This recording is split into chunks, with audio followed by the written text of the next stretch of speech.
एक चतुर्भुज आकार के खेत का विकर्ण 24 मीटर है और शेष सम्मुख 306 विकर्ण पर खींचे गए लंब 8 मीटर और 13 मीटर है। खेत का क्षेत्रफल ज्ञात कीजिए। तो सबसे पहले इस प्रश्न के अनुसार हम डायग्राम की रचना करेंगे। डायग्राम में सबसे पहले चतुर्भुज बनाएंगे।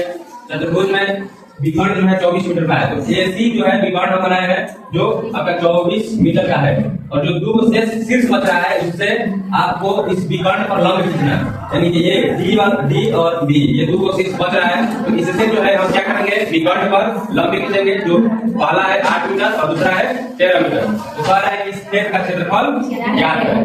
तो खेत का क्षेत्रफल निकालेंगे। तो खेत का क्षेत्रफल कैसे निकलेगा, देखिए आप लोग ध्यान से देखिएगा। इस डायग्राम में यह विकर्ण जो है इस खेत को दो भागों में बांट रहा है, एक ऊपर और एक नीचे, और दोनों से त्रिभुज बन रहा है।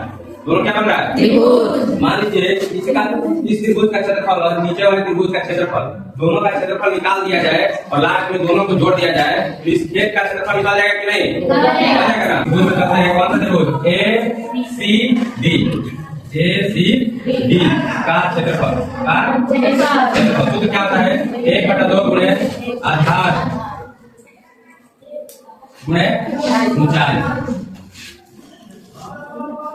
तो देखिए 1/2 आधार क्या है, आधार का यही ना होगा। तो विकर्ण है इस खेत का, वही क्या हो जाएगा, आधार हो जाएगा। ये यानी कि 24 मीटर क्या हो जाएगा, आधार हो जाएगा। यहाँ पे लिख देंगे 24।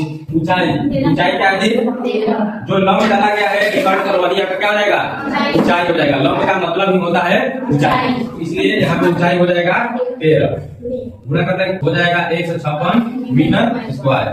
ये आपका जो है पहला त्रिभुज का क्षेत्रफल निकल गया 156 मीटर स्क्वायर। अब दूसरा त्रिभुज, अब कौन सा त्रिभुज है, नीचे वाला ACB क्या ABC कैसे ले लेंगे, त्रिभुज ABC का क्षेत्रफल तो 1/2। अब इसमें आधार क्या होगा, इस त्रिभुज के लिए भी आधार क्या होगा, AC ही होगा, ठीक है 24 मीटर ही होगा, क्योंकि इसी आधार पर ऊपर वाला भी त्रिभुज बन रहा है और नीचे वाला भी त्रिभुज बन रहा है, इसलिए दोनों त्रिभुज का आधार सेम होगा 24 मीटर। यहाँ पे लिख देंगे 24 मीटर और ऊंचाई क्या है इसमें 8 मीटर, यहाँ पे लिख देंगे 8 बार।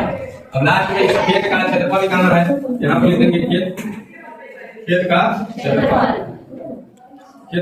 निकालने के लिए दोनों त्रिभुज का क्षेत्रफल जोड़ देंगे। त्रिभुज ACD 12 से 2 और 5 5 होता है 15 और 1 2 हो जाएगा 252